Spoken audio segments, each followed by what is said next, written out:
नहीं है, ये आपकी इजाद है, आपने इन्वेंट किया है इसको, तो ये कहना गलत है। जाहिर है हिंदुस्तान के जब हम सांसद बने हैं 5वीं मर्तबा, तो हर एमपी को भारत के संविधान पर ओथ लेना पड़ता, तो मैंने अल्लाह के नाम पर ओथ लिया है। तो संविधान के तहत ही तो देश चलेगा, किसी की मनमानी से तो नहीं चलना चाहिए जो आजकल चल रहा है। लेकिन हम परंपराओं से हटकर भी कई काम कर देते हैं। फिलिस्तीन की बात भी बोल आते हैं शपथ लेते हुए। हाँ, जब तक कोई रूल नहीं बना था, मेरे फलस्तीन जिंदाबाद के नारे के बाद स्पीकर साहब ने एक रूल बना दिया कि अब जिस किसी को भी ओथ लेना है तो उसको ये फॉर्मेट के तहत ओथ लेना पड़ेगा। मगर उस दिन आप ये नहीं देखे कि लोग, दूसरे पार्टी के लोग किस तरह ओथ ले रहे थे, क्या क्या नारे लगा रहे थे, तो उसको सब भूल गए। और आप हम पे ज्यादा नजर करम आप लोगों की रहती है, तो बहुत अच्छा है। तो ये भाईजान का हिंदुस्तान जब हम कहते हैं, तो ये एक प्रधानमंत्री नरेंद्र मोदी का विकसित भारत, उनका विजन। भाईजान का हिंदुस्तान कैसा है उनकी निगाह में? कैसा हिंदुस्तान है, कैसा होना चाहिए? नहीं, हिंदुस्तान भारत जो है वो तो इस देश का कोई रिलीजन नहीं है। नरेंद्र मोदी की सरकार कहती है कि इस देश का एक ही रिलीजन है। आइडियोलॉजी तो होनी चाहिए कॉन्स्टिट्यूशन। बीजेपी कहती है कि हिंदुत्व हमारी आइडियोलॉजी है, हम तो उसके खिलाफ हैं। जो एक्सक्लूसिव है, इंक्लूसिव नहीं है।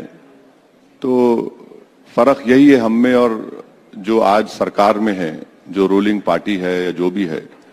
तो आज वो लोग उसको नेशनलिज्म को आप हिंदू नेशनलिज्म बना दिए, नेशनलिज्म को आप नेशनलिज्म नहीं रख सके। तो हर चीज आप देख रहे हैं कि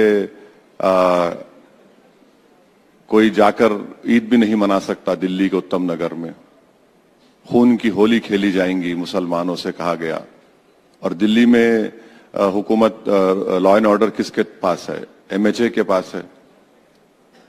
तो ये फर्क है हम में और दूसरों में। नहीं, लेकिन उधर तो नाम में ही भारतीय जनता पार्टी है और आपकी पार्टी के नाम में मुस्लिमीन है।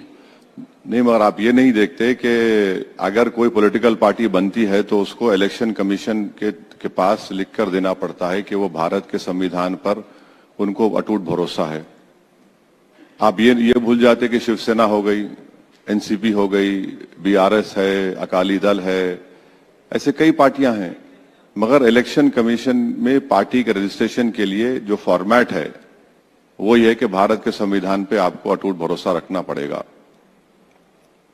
क्या आपका मतलब, जब आप बात करते हैं हिंदुस्तान की, तो आपका झुकाव मुसलमानों की तरफ ज्यादा होता है?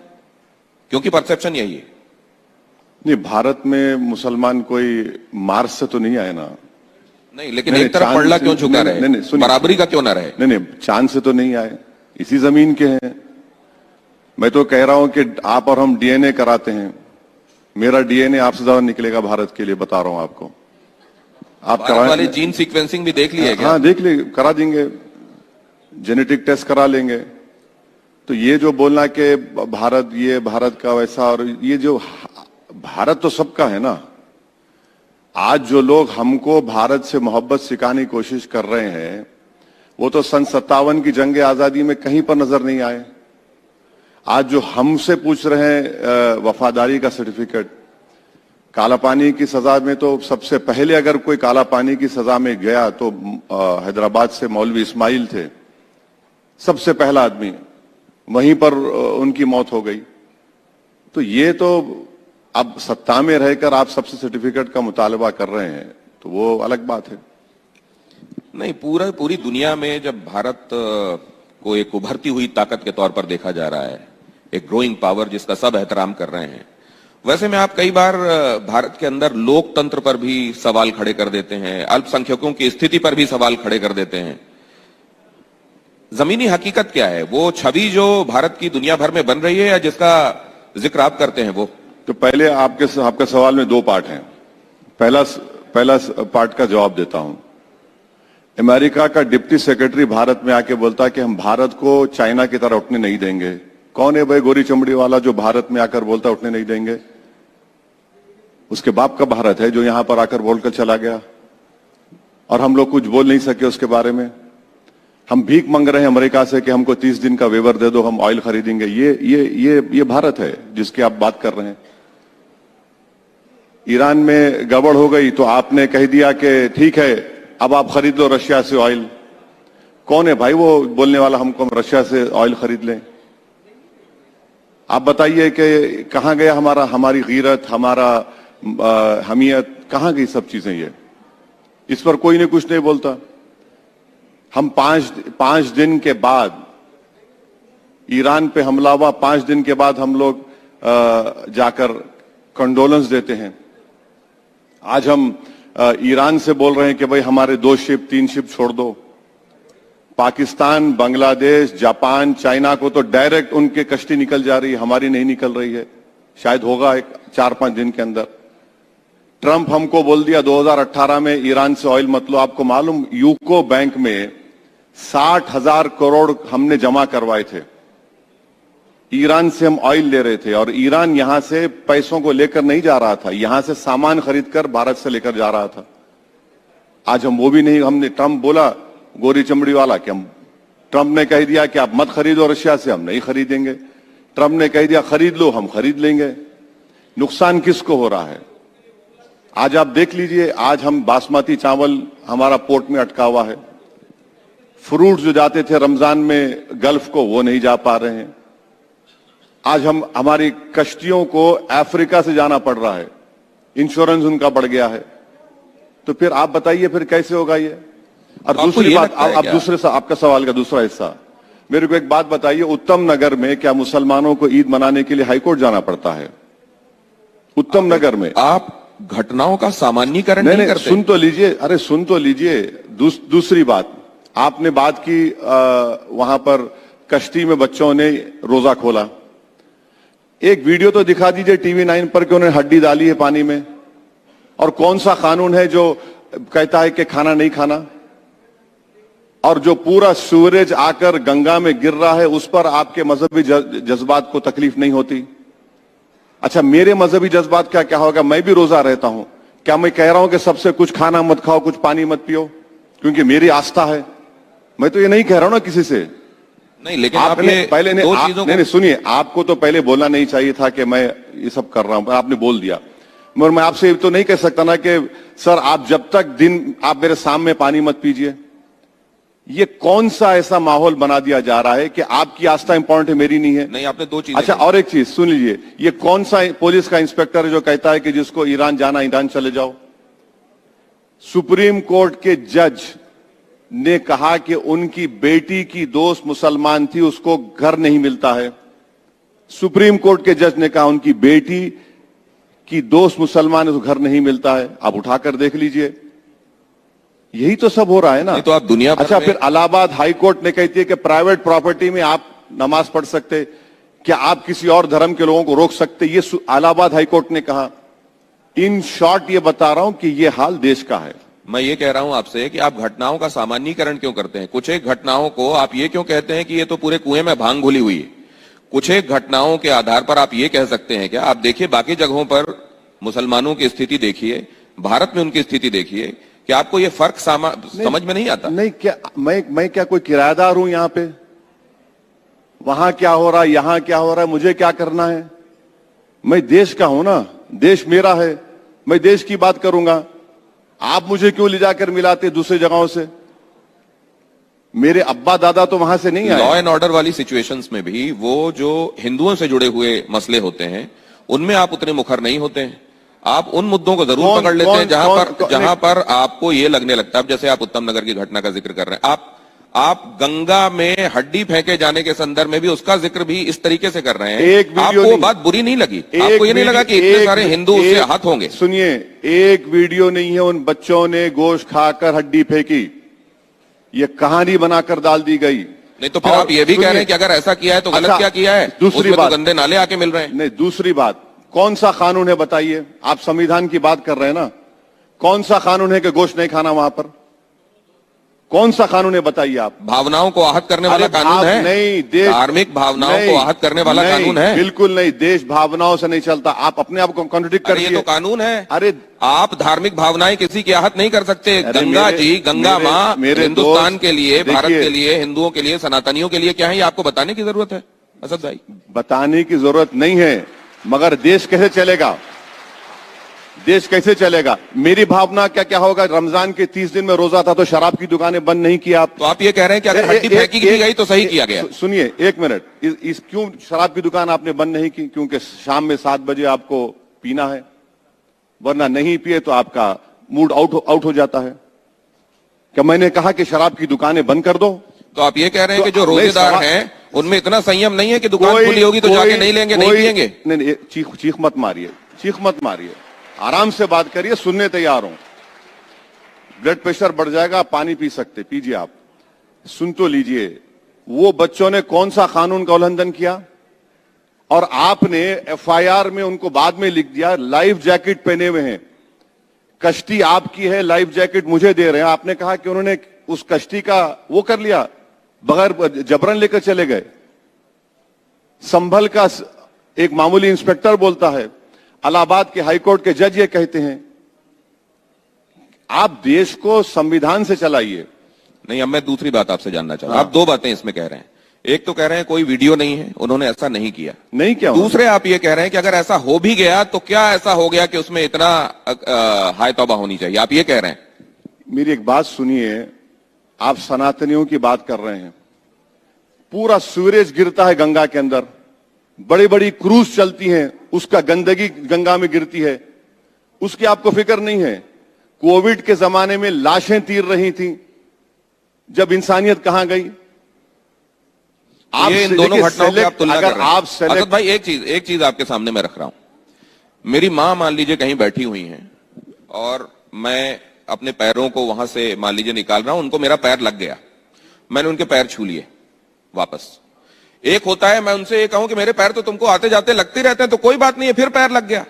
ये जो आप कह रहे हैं गंगा में हड्डी वाली बात कि वहां सीवेज गिरता है, ये गिरता है या हड्डी विसर्जित की जाती है, ये कहीं हो जाता है, बात अलग है, लेकिन मैं खा के फेंकूंगा, ये तो जानबूझ के किया गया अपमान हुआ ना? देखिए, जानबूझकर किया नहीं। देखिए, आप रूल बनाइए, आप रूल बनाइए। और अगर कोई अपनी मां को पैर लगाता है तो हम तो मां को पैर लगाना दूर की बात, हम तो अपनी मां की तरफ पैर भी नहीं करते हैं। बिल्कुल, हमारे लिए गंगा जी वही है। सुनिए दूसरी बात, देश हमारे लिए भगवान नहीं है, देश की पूजा नहीं करते हम मुसलमान हैं। आर्टिकल 25 पढ़िए उठा के, प्रियम्बल पढ़िए आर्टिकल देश के संविधान का, लिबर्टी, इक्वालिटी, जस्टिस की बात करता है। इस देश में कई ऐसे लोग हैं जो किसी भगवान को नहीं मानते, अल्लाह को नहीं मानते, उनको क्या बोलेंगे आप? इसीलिए कह रहा हूं कि देखिए, मैं आस्तिकता नास्तिकता की बात नहीं कर रहा हूं असद भाई साहब, मैं ये कह रहा हूं आप अगर किसी को बहुत मानते हैं तो मेरा भी ये फर्ज है आपको मानने के लिए कि मैं उसको भी एहतराम दूं, उसको भी मानूं। कौन सा माने आप? हमने क्या नहीं माना? कौन सा? हिंदुस्तान ने क्या नहीं माना? आपने एहसान किया। एहसान नहीं, माना तो एहसान किया और नहीं तो नहीं माना। ये तो चित भी मेरी, पट भी मेरी हो गई। एक बात सुनिए, ये जो आपका मामला है ना, आपके सवाल की सोच जो आ रही है कि हम बड़े हैं और दूसरे हमसे छोटे हैं, बिल्कुल नहीं, बिल्कुल है। यही ज़हनियत के मज़ाहिर आप कर रहे हैं। आपको बताने की आवश्यकता नहीं है। देखिए, संविधान इस देश के लिए क्या है आपको बताने की आवश्यकता नहीं है असद भाई। क्या उसमें यह कहना कि उसमें अगर मान लीजिए कहीं कोई सीवरेज गिर रहा है, उसकी आलोचना होनी चाहिए। हाँ, उसमें हड्डी तो विसर्जित किए जाने की भी आलोचना नहीं। अगर आपकी लॉजिक को मान लिया जाए तो आपकी मां पर सूरज गिरता रहे और आपको तकलीफ ना हो, आपकी लॉजिक को मान लिया जाए, उसी तकलीफ के लिए और आपको तकलीफ नहीं हो रही है, प्रयास किए जा रहे हैं। और आपको ये भी मालूम होगा आपकी लॉजिक ये है कि आप सुनिए, आपकी लॉजिक ये है कि आपकी मां पर सूरज गिरता जाए, आपको तकलीफ ना हो। बिल्कुल तकलीफ, अगर अनजाने में पैर लगा, मैं वही कह रहा हूं, पैर का नहीं, गंदगी गिर रही है, गंदगी गिर, आपको तकलीफ नहीं हो रही है। अच्छा, मुबारक हो। अब ये जरा देखिए, दो चीजें कही जा रही हैं कि वहां पर सीवरेज का गिरना ये भी आपके लिए तकलीफ दे होना चाहिए, बहुत ज्यादा तकलीफ दे होना चाहिए, बात बिल्कुल सही है, होना चाहिए। लेकिन खाकर गंगा में हड्डी फेंके जाने का मसला क्या वैसा ही है जैसे सीवरेज का गिरना? आप में से कितने लोग ऐसा समझते हैं? कृपया हाथ खड़ा करें कि एक जैसी घटना है ये। ये एक जैसी घटना देखिए यहां बैठे किसी आदमी को नहीं लग रही। नहीं, मैं देखिए ये पूरे मान भी लें, ये गंगा का पृथ्वी पर अवतरण ही अस्थियों को विसर्जित करने के लिए हुआ है। हेमंत जी कह रहे हैं कि ये हाथ खड़े करने से तय नहीं होगा। ये तो हुआ ही इसीलिए। सुनिए, आप और ये दोनों लड़ रहे हैं, आप तय कर लीजिए पहले क्या है। वो आपके बॉस हैं, आप एक बात कर रहे हैं, वो अलग बोल रहे हैं, आप अलग बोल रहे हैं, तो आप मुझे क्यों बीच में ला रहे हैं? भाई मेरा हाल फंस गए रजिया गुंडों में। गंगा जी, आप डिसाइड कर लीजिए पहले, आप दोनों क्या करना चाह रहे हैं। अस्थियों का विसर्जन अलग बात है और खाकर, उनका कहने का तात्पर्य है कि खाकर फेंका जाना अलग है, विसर्जन अलग है। आपको बोल रहा हूं, कोई वीडियो दिखाओ, आप वीडियो दिखा दो, अब टीवी 9 पे वो बच्चों ने किया। तो आप ये कह रहे हैं कि मामला आस्था का नहीं, पॉलिटिकल है। सुनिए, देखिए, ये एक पूरे यूपी में या तो बुलडोजर चलेगा या गोली चलेगी, और फिर नमाज पढ़ने, प्राइवेट जगह है तो नहीं पढ़ सकते, इलाहाबाद हाईकोर्ट को करना पड़ेगा। दिल्ली में, देश की राजधानी है, उत्तम नगर में बोला जाएगा खून की होली खेलेंगे तो हाईकोर्ट जाना पड़ता है। ये सब मिसालें क्या बता रही हैं कि रूल ऑफ लॉ नहीं रहेगा, फिर जिसकी लाठी उसकी भैंस होगा। तो फिर आप अनार्की की तरफ जा रहे हैं। रूल ऑफ लॉ नहीं रहेगा, जिसकी लाठी उसकी भैंस, क्या असदुद्दीन ओवैसी ये बताने का प्रयास कर रहे हैं कि ये जो है, ये मसला ज्यादा पॉलिटिकल है, ज्यादा सियासी है। लेकिन अगर ऐसा है तो फिर जिन घटनाओं का वो जिक्र करते हैं उनका सामान्यीकरण वो क्यों करते हैं? जैसे कुछ एक उदाहरण वो दे रहे हैं, क्या उनका सामान्यीकरण हो रहा है? अब इसको और ज्यादा ना लेते हुए, यहां मुझको लगता है कि उनकी बातों से आपको सवालों के जवाब मिल गए होंगे। नहीं, अभी मैं लूंगा, अभी आप बैठ जाइए प्लीज, कृपया शांति बनाए रखिए। एक चीज बड़ी अच्छी लग रही है कि आप सब इन्वॉल्व हो रहे हैं, और किसी सेशन की सार्थकता इसी में होती है कि लोग भी उसमें इन्वॉल्व हों। वैसे मैं आप लोगों को एक बात बता दूं, आज जो असद भाई के साथ ये सेशन हो रहा है, ये सिर्फ 15 मिनट का सेशन नहीं है, ये 15 मिनट से ज्यादा वाला सेशन है। तो तालियां एक बार जोरदार होनी चाहिए। अब जरा इस चर्चा को आगे बढ़ाता हूं। देखिए 15 मिनट सुन के उनके चेहरे पर कैसी मुस्कुराहट है। वैसे लोग ये कहते हैं असद भाई कि आपसे अगर टाइम पूछा जाए ना, और 9:30 बजे हो, तो आप ये नहीं कहेंगे कि 9:30 बजे, आप कहेंगे 9:15, उसके बाद और 15 मिनट। मेरी घड़ी में तो आपकी घड़ी टाइम गलत है, मेरी घड़ी में कुछ और टाइम बता रहा है। अच्छा, ये जो 28 तारीख से पिछले महीने शुरू हुआ, इसमें किन किन चीजों को आपने ऑब्जर्व किया? 28 तारीख से क्या, इजराइल, अमेरिका। 28 तारीख से क्या शुरू हुआ? ये जो युद्ध शुरू हुआ, किसने शुरू किया? आप बताइए, आपने क्या ऑब्जर्व किया? मैंने आपसे क्या पूछा, आपने क्या ऑब्जर्व किया? अरे एंकर आप है, यहाँ सामान्य ज्ञान का परीक्षण करने लगे। एंकर हैं आप, एंकर हैं। आपने युद्ध किसने शुरू किया? अमेरिका इजराइल ने शुरू किया, खत्म हो गया। जब अमेरिका इजराइल युद्ध शुरू किया, उसका नुकसान भारत को नहीं हो रहा है। कितना नुकसान हो रहा है भारत को देखिए आप। यूरिया की कमी आ गई, फिर हमारे पास अब गैस की कमी आ गई, कमर्शियल गैस तो बंद हो गया। तीसरा, हमने 11 साल में जो स्ट्रेटेजिक पेट्रोलियम रिजर्व्स बनाना था, हमने नहीं बनाया। हमारा पूरा तेल आता है यही स्ट्रेट ऑफ हॉर्मुज से, गैस आती है वहीं से। एक बात बताइए, मैं मुकम्मल, प्रधानमंत्री की जगह आप होते तो क्या करते इन परिस्थितियों में? देखिए, प्रधानमंत्री आपके लिए, प्रधानमंत्री सबसे बड़ी गलती प्रधानमंत्री ने की जो इजराइल गए। अमेरिका के 2 एयरक्राफ्ट कैरियर आ गए हैं, प्रधानमंत्री को नहीं जाना चाहिए था, खैर वो चले गए। नेतन्याहू को आना था, नहीं आया। प्रधानमंत्री को, जब प्रधानमंत्री गए वहां पर उनको मालूम था कि हमला होने वाला है। अगर प्रधान, आप कैसे कह सकते हैं? सुन तो लीजिए, ये आप अज्यूम करके चल रहे हैं। देखिए, आप मुझे बोलने देंगे ना? नहीं, आपको पसंद ना हो तो आप ये जानना चाहता हूं कि आप ये दमदारी से कैसे कह सकते हैं कि उनको पता था? सुन तो लीजिए, इतनी बेचैन क्यों हो जाती है? प्रधानमंत्री के बारे में कुछ बोले तो आपको नौकरी, आपकी लगता है कि वल्नरेबल हो गई। मैं तो सिर्फ ये जानना चाहता हूं कि असद भाई क्या समाधान देना चाहते हैं। सुन तो लीजिए, वो क्रिटिसाइज तो करते हैं प्रधानमंत्री को, लेकिन उनकी निगाह में समाधान क्या है ये जानना चाहता हूं। सुन तो लीजिए ना, अरे आप सबको बोलिए, मोदी को मत बोलिए, तो नहीं चलेगा ना। आपने जनवरी में आपने नोटिस दिया कि ईरान में जितने भारत के लोग हैं आ जाइए। क्यों दिया आपने? क्योंकि आपको मालूम था कि अमेरिका वहां पे हमला करेगा। अब हो क्या रहा है? हमला तो हो गया। 5 दिन लगे हमको कंडोलेंस देने के लिए। 7 दिन के बाद हमने वो 160 स्कूल के बच्चों के मरने पर बात की। हाँ, हमारी दावत पर ईरान की नेवी विशाखापट्टनम को आती है और हमारे तरफ से एक कंडेमनेशन तो छोड़िए, कंडोलेंस तक नहीं जाता। तीसरी बात, अगर हम यूएस के स्ट्रेटेजिक एलाई है तो यूएस ने भारत को बताया था कि सब तमाशे करने वाले हैं। नुकसान किसको हो रहा है? नुकसान भारत को हो रहा है। 1 करोड़ भारत के नागरिक वहां से हर साल 40 से 50 बिलियन डॉलर का फॉरेन एक्सचेंज भी जाते हैं। उसको आप क्या करेंगे? अगर वो वापस आना शुरू कर दिए तो यहां पर तो कोई नौकरी नहीं है, यहां पर तो कोई नौकरी नहीं है ना, बताइए। दिल्ली, बॉम्बे के पोर्ट पर जाइए, महाराष्ट्र के किसान गाली दे रहे हैं कि उनका सामान नहीं जा रहा है। उसकी जिम्मेदार कौन है बताइए आप? यही तो हम कह रहे हैं कि ये जो हमला इजराइल ने, नेतन्याहू ने किया ईरान के ऊपर, हम 5 दिन क्यों खामोश बैठे? हम 5 दिन इसलिए खामोश बैठे कि हम उम्मीद कर रहे थे कि 5 दिन में इनका सफाया हो जाएगा। नहीं हुआ उनका सफाया। वो लोग मरने को तैयार हैं, वो कर रहे हैं काम। अब स्ट्रेट ऑफ होर्मुज में सुनिए, स्ट्रेट ऑफ होर्मुज से चाइना और जापान के कश्तियां बराबर आ रही हैं।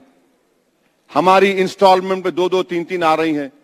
3 कश्तियां आई तो आपने टीवी पर ओ जिंदाबाद के नारे लगाए। वो 3 कश्तियों में गैस तो सिर्फ 1.5 दिन की थी।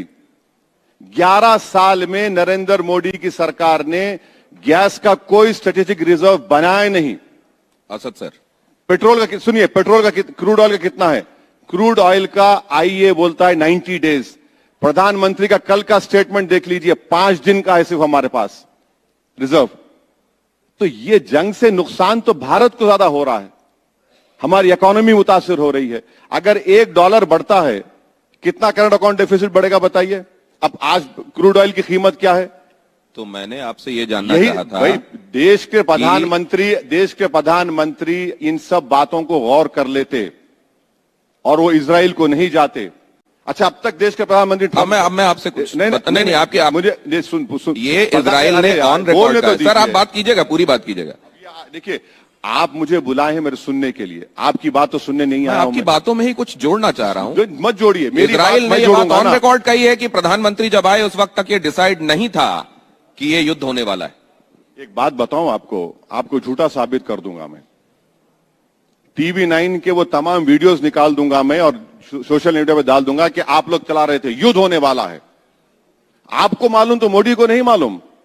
क्या बात कर रहे हैं आप? ये बात ठीक चला रहे हैं। एक ये बात ठीक है कि संभावनाएं जिस तरह की तलखी बढ़ रही थी, ये संभावनाएं लग रही ठीक है, लेकिन तो युद्ध वो हो हमारी रहा बात है, ठीक नहीं है। आधिकारिक रूप से युद्ध हो रहा है। अगर ये होता तो हम लोग ये कह रहे होते कि आधिकारिक युद्ध हो रहा है, तय मानिए। अरे भाई साहब, TV9 पर बैठकर आप लोग चला रहे थे, हु जा रहा है, जेट जा रहा है, ये होगा, आग निकल रही है। आपको मालूम और मोदी को नहीं मालूम। हम तो समझ रहे थे कि मोदी ने आपको ही बताया कि जंग होने वाली है। तो अब मैं आप चलिए, मुस्कुरा तो दिया आप। नहीं, मैं मुस्कुरा भी दिया और ये भी जानना चाह रहा हूं असद भाई कि आपने देखा ये जो जंग हुई, इसमें जंग चल रही है अभी। हाँ, और अफसोस की बात यह है कि पाकिस्तान में बैठकर उसकी जंगबंदी की बात हो रही है। अब उस पर नहीं बोलेंगे आप। मुनीर से बात कर रहे हैं, विश्व गुरु हम हैं ना, बताइए अब आप इस पे क्या बोलेंगे आप? ब्रिक्स के होस्ट हम हैं। तो आप कह रहे हैं कि पाकिस्तान विश्वगुरु है? ब्रिक्स के होस्ट हम हैं, ब्रिक्स के होस्ट। ब्रिक्स का समिट यहां पर होने वाला है। हम पर भी एक जिम्मेदारी थी। यह बेहतरीन रोल था कि नरेंद्र मोदी की सरकार प्रोएक्टिव रोल अपनाती इस जंग को रोकने के लिए। अब हम कहां हो गए? हम तो इजराइल के खाने में बट के रह गए। अब एक सवाल मेरा आपसे ये कि बहुत सारे लोग ये भी कहते हैं कि इस्लाम जिसका उदय अरब से, इस्लाम का जहां से उसका उदय हुआ, हाँ, अरब की वो धरती, हाँ, अरब के देश इस समय इजराइल की तरफ या अमेरिका की तरफ खड़े हुए दिखाई दे रहे हैं और यहां असदुद्दीन ओवैसी फिलिस्तीन के संदर्भ में आवाजें बुलंद करते हैं। इसको आप कैसे देखते हैं? देखिए, इस्लाम किसी की जागीर नहीं है। इस्लाम किसी अरब ममालिक की जागीर नहीं है। इस्लाम एक दीन है, वे ऑफ लाइफ है, फितरत है, दीन फितरत है। और सच्चाई यह है कि फलस्तीन के लिए मुसलमान इसलिए तड़पता है क्योंकि वो मुसलमानों के लिए तीसरी सबसे अहम इबादत गाह है, मस्जिद अक्सा, बैतुल मुक़द्दस। और हमारा मानना यह है कि हम लोग जब दुनिया में दोबारा उठाए जाएंगे मरने के बाद, हमारा जो हिसाब किताब होगा, हम जब प्रॉफिट मोहम्मद सल्लल्लाहु अलैहि वसल्लम ठहरेंगे, वही जगह रहेगी। वो जगह इसलिए भी हमारे लिए मुक़द्दस है क्योंकि वहां पर हमारे प्रॉफिट ने वहां से सफर किया आसमानों को, और अल्लाह सुब्हानहू व तआला से वहां पर गए, मुलाकात की। इसलिए है। अब वो नहीं कर रहे हैं, ये नहीं कर रहे हैं। अच्छा एक बात सुनिए, अजरबैजान को हमने गाली दी थी ऑपरेशन सिंदूर में, राइटफुली गाली दी थी। अब हम अजरबैजान से कह रहे हैं भाई साहब थोड़ा ले लीजिए और ला लीजिए हमारे पास। ये आपकी नीति है, बताइए इस पे क्या बोलेंगे आप? कल प्रधानमंत्री यहां पर थे जब हमारे सत्रों का उद्घाटन हो रहा था, और उन्होंने ये कहा कि हम किसके साथ हैं, अगर दुनिया ये जानना चाहती है तो हम ये बता दें कि हम भारत के साथ हैं। भारत का हित जिसमें होगा हम वो करेंगे। नहीं है। तो अभी आप जब बाकी देशों की बात कर रहे हैं आप, नहीं, देश के भारत का हित जिसमें समझ में आ रहा है वो कदम उठाए जा रहे हैं। देखिए भारत का अगर साथ देखते आप, तो आपका क्रूड ऑयल कहां 60% कहां से आ रहा है, 90% गैस कहां से आ रही है? आप लोग, हम लोग यहां बैठकर आराम से बातें कर रही हैं। जो ठेला, जो एक बंडी पर जो आदमी अपना काम कारोबार करता है, जो फैक्ट्री में उसको एलएनजी की जरूरत है, उसको नहीं मिल रही एलएनजी, उससे पूछिए जाकर आप। जो कमर्शियल सिलेंडर जिसको चाहिए उनको नहीं मिल रहा है। कितना अभी खरीफ सीजन शुरू होने वाला है, कितना एमटी यूरिया की जरूरत है? 7 खाली 19 की जरूरत है, हम वो भी नहीं दे पाएंगे। एमआरआई मशीन के लिए हीलियम की जरूरत है, वो भी नहीं दे पाएंगे। ये देश के हित में हो रहा है। आपने तो प्रीमियम पेट्रोल को बढ़ा दिया। जब ये चुनाव खत्म हो जाएंगे, देश को तैयार रहना पड़ेगा, पेट्रोल डीजल की कीमत बढ़ेंगी, क्योंकि अब ये चुनाव है, चुनाव जीतना है। तो जैसा चुनाव होगा पेट्रोल डीजल की कीमतें बढ़ जाएंगी। मैं इसलिए भी आपसे ये जानना चाहता हूं, आपने एक बात कही कि देखिए मुस्लिम देशों से ही तेल आ रहा है, उस तेल से परहेज नहीं। नहीं, एक बात सुनिए, मैंने क्या कहा था कि मुंबई में एक पिक्चर को देखने के बाद आरएसएस के आइडियोलॉजी से मुतासिर ऑर्गेनाइजेशन ने थिएटर के अंदर लोगों से कसम दिलाई कि हम मुसलमानों का समाजी बायकॉट करेंगे। सबसे पहली बात तो यह कि संविधान के खिलाफ है किसी का सोशल बायकॉट, यह क्राइम है। और दूसरी बात मैंने कही थी कि मुसलमानों का बायकॉट आप करेंगे तो फिर तेल कहां से ले रहे हैं? क्या सऊदी अरब ने, कुवैत ने, यूएई ने, इन तमाम अरब ममालिक ने प्रधानमंत्री को बड़े से बड़ा अपना अवार्ड से नहीं नवाजा? क्या 1 करोड़ लोग भारत के इन अरब ममालिक में काम नहीं कर रहे हैं? $50 बिलियन का फॉरेन एक्सचेंज आता है भारत को, सब सेकंड हाईएस्ट। आप ये भी नहीं देख रहे हैं। आप ओवैसी से नफरत करो, मगर उन लोगों को क्या पैगाम दे रहे हैं आप बताओ? यह बोल रहा हूं, संविधान के खिलाफ है पहले तो सोशल बायकॉट करना। उन पे अब तक केस नहीं बुक हुआ, उनके ऊपर किसी पर भी एक केस, लीगल केस बुक नहीं हुआ, जो ओपनली कह रहे हैं कि मुसलमानों का बायकॉट करो। कहां जाएगा फिर? आप तो रूल ऑफ लॉ की धज्जियां उड़ा रहे हैं। रेडिकलाइज कौन हो रहा है? किसको संविधान पे भरोसा है बताइए आप? आपने इस दौरान क्या यह भी देखा कि शिया और सुन्नी डिवाइड भी बहुत उभर कर सामने आ गया इस जंग के दौरान? नहीं, आपके दिल के अरमा आंसुओं में बह जाएंगे। क्या अरमा लग रहे हैं आपको? आपके अरमा आंसुओं में बह जाएंगे। कोई शिया सुन्नी इख्तलाफ था ना, होगा ना, कभी इस पे होगा। सच्चाई की जहां बात आएगी सब एक होकर बोलेंगे। आप लोग कोशिश कर रहे हैं कि शिया सुन्नी का कुछ हो जाए, नहीं होगा, कुछ नहीं होगा। तो अरब कंट्रीज के बीच में और ईरान के बीच में जो हो रहा है वो शिया सुन्नी डिवाइड की वजह से नहीं? वो मेरे अब्बा नहीं है, वो आपके कोई रिश्तेदारी है तो उनसे पूछ लीजिए। नहीं, लेकिन आप तो रिश्तेदारी जोड़ लेते हैं जब तेल वहां से आने की बात करते हैं कि वो मुस्लिम कंट्री अरे से तेल भाई, आ रहा है। देखिए ना इजराइल हम पे एहसान कर रहा है ना कोई कर रहा है। हम पैसे देकर ले रहे हैं, आपका हमारा पैसा जाकर हम तेल खरीद रहे हैं। तो वो कर रहे हैं तो मैं तो उनका नुमाइंदा नहीं हूं, आप उनसे पूछ लीजिए बुलाकर। दिल के अरमा वैसे असम में भी मुसलमानों के बहुत हैं, और बदरुद्दीन अजमल के भी अरमान हैं कि असदुद्दीन ओवैसी आए, हाथ मिलाएं और साथ में चुनाव लड़ें। नहीं, जा रहे हैं आप असम? आपने कहा हेमंता बिस्व शर्मा का वो वीडियो आपने जिक्र किया जिसमें गोली मारते हुए दिख रहे थे। नहीं, हेमंत बिस्व शर्मा ने तो गोली मारने का वीडियो बनाया। और किसको गोली लग रही है भाई? मुसलमान को। हेमंत बिस्व शर्मा मुख्यमंत्री हैं, संविधान पर ओत लिया और कह रहे हैं कि मियां मुसलमान को 2 रुपये कम दो। अरे ये अगर उसको 2 रुपये चाहिए हेमंत बिस्व शर्मा, तो मैं दे देता हूं 2 रुपये उसको। आप लोगों को क्यों बोल रहे हैं 2 रुपये कम दो? आप तो मुख्यमंत्री है ना। आप कह रहे हैं कि मैं ऐसा माहौल पैदा कर दूंगा कि पूरे मियां निकल के भाग जाएंगे। वो तो कहते हैं मैं घुसपैठियों की बात करता हूं। घुसपैठी, मियां मतलब घुसपैठी है। घुसपैठी का रिकॉर्ड क्या है? सुप्रीम कोर्ट मॉनिटर्ड एनआरसी हुआ, 20 लाख लोगों के नाम उस एनआरसी में नहीं आए। कितने मुसलमानों के नाम है? 2 लाख, 2.5 लाख समझिए, 17.5 लाख तो नॉन मुस्लिम है। सुप्रीम कोर्ट मॉनिटर्ड एनआरसी में आसाम में, बताइए कौन घुसपैठी है फिर? उन नॉन मुस्लिम्स को आप कह रहे हैं कि हम आपको सिटीजनशिप दे देंगे CAA में, और जो मुसलमान है उनसे कह रहे हैं कि नहीं, तुमको डॉक्यूमेंट लाके दिखाना पड़ेगा। आप तो अच्छा, BSF आपके पास, होम मिनिस्टर आपका, मुख्यमंत्री आप हैं, घुसपैठी कहां से आ रहा है भाई? उड़ के आ रहा है क्या? अब घुसपैठी की आप बात कर रहे हैं। मिजोरम का सीएम कहता है असेंबली में खड़े होकर कि 2000 फॉरेनर्स मिजोरम आकर म्यांमार में चले गए। ये वैन डाइक किसकी औलाद है? अमेरिका का एजेंट है। ड्रोन ला रहा है भारत में, ड्रोन से हमला करने ट्रेनिंग दी जा रही है। असद भाई, बहुत सारी बातें आपसे करना चाहता हूं, लेकिन मेरे को बताया जा रहा है कि वक्त अब मेरे पास कम है, तो 2-3 चीजें जल्दी जल्दी आपसे जानना चाहता हूं। पूछिए, मैं तो हुमायूं कबीर के साथ आपका, हुमायूं कबीर के साथ वो कह रहे हैं मैं यहां बंगाल का ओवैसी हूं। अब क्या हर राज्य में अलग अलग तरीके के ओवैसी होंगे क्या? अरे बहुत अच्छा है, बुरी बात क्या है? ओवैसी होना बुरी बात है क्या? ऑनर की बात है, ये तो खुश होना चाहिए आपको। आपको मुझसे, और वो कह रहे हैं मेरे बगैर सरकार बनेगी नहीं, मैं जिसको समर्थन दूंगा वो सरकार। तो अगर भारतीय जनता पार्टी सरकार बनाने वाली स्थिति में आई और समर्थन चाह तो? नहीं, वो इस तरह की बात नहीं कर रहे हैं।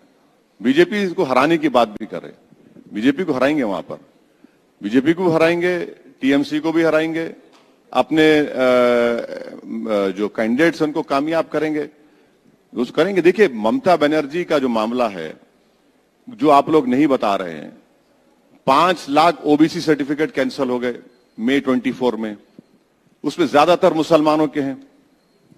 और फिर आप देख लीजिए, जो कैजुअल लेबर है, सेल्फ एम्प्लॉयमेंट है, सैलरीड सेक्शन में सबसे कम मुसलमान है।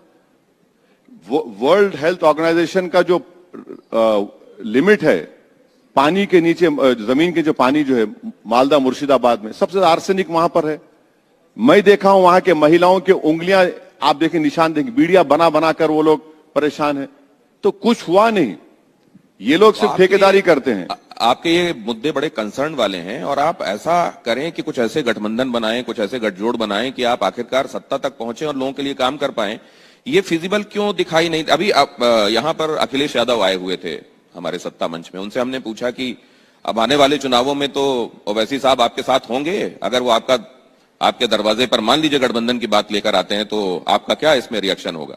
उन्होंने कहा पीडीए के लिए जो काम कर रहे हैं लोग, वो सब साथ में होंगे। लेकिन ना हाँ कहा ना कहा। आप गवाह हैं, वो जब जा रहे थे यहां से, मुझे बोले मेरे खिलाफ मत बोलो, मेरे खिलाफ मत बोलो, बोल के गए मेरे खिलाफ मत बोलो। अब ये देखिए, पीडीए की बात तो करते हैं, मगर पीडीए में मुसलमान नहीं है। पीडीए की बात बहुत करते हैं, कुछ है ही नहीं वहां पर मुसलमानों के लिए। वो तो अलग अपनी राजनीति कर रहे हैं। अल्पसंख्यक, वो तो ए मतलब अल्पसंख्यक बताते हैं। कहा नहीं, वो तो और वो दूसरा हो जाता है, वो ये दूसरा हो जाता है। तो ये सब बातें हैं उनकी, जमीन पर कुछ है ही नहीं है उनके पास। ना तो कोई प्रोग्राम है, ना कोई आगे बढ़ने का प्रोग्राम है। इल्जाम लगाएंगे हम पे इल्जाम, हम जाएंगे यूपी में, हम अलायंस करेंगे कई पार्टियों के साथ। दूसरे तरीके से पूछता हूं, अगर मान लीजिए अखिलेश आपको ये न्योता देते हैं कि आओ हाथ मिलाएं और साथ में लड़ें, तो आप गले मिलेंगे? भाई साहब, पहले तो बोले ना कुछ। वो बिहार में क्या हुआ देखा आपने? बिहार में कितना गाली दी हमको, लेकिन फिर भी आप तेजस्वी को कहीं समर्थन देते हुए दिखाई देते हैं। उसके बाद क्या हुआ? किसकी वजह से एडी सिंह नहीं जीते? आप वो नहीं बोलते हैं? बोलिए एडी सिंह क्यों हार गए? किसकी वजह से हारे एडी सिंह? बोलिए। अरे रुक क्यों गए? जबान तो हिलाइए। कांग्रेस ने साथ नहीं दिया। हाँ, कांग्रेस ने साथ नहीं दिया। इतना जोर से बोलिए, इतना सुकून से क्यों, तकलीफ से बोल रहे हैं? हम क्या थे जब वहां पर? अब हमको क्या गाली देंगे आप? अब हम बंगाल जाएंगे, शुरू हो जाता फिर वो पुराना कैसेट। हम लोग हैदराबाद में इस तरह की जो बात होती है उनको कहते हैं ये खादर खां के खट्टे डायलॉग है, वही शुरू हो जाएंगे आप। तो ये चीज है। तो अब तो चुनाव आगे हैं, बंगाल सामने है, तो आपसे बातचीत होती रहेगी। आज जरूर, आपने जरूर। वक्त निकाला, इसके लिए बहुत शुक्रिया। Thank you. तो आपने देखा, जुबान में असर, दिल में तूफान रखते हैं, अकेले खड़े हों तो भी हजारों की शान रखते हैं। बहुत धन्यवाद हमसे आज वक्त साझा करने के लिए। लेकिन अभी आप मंच पर रहिए क्योंकि आपका स्वागत बाकी है। और जी सुमेरा, और मैं गुजारिश करूंगी विक्रम जी से, CEO टीवी9 ग्रुप, वो आकर आपको सम्मानित करेंगे। वैसे साहब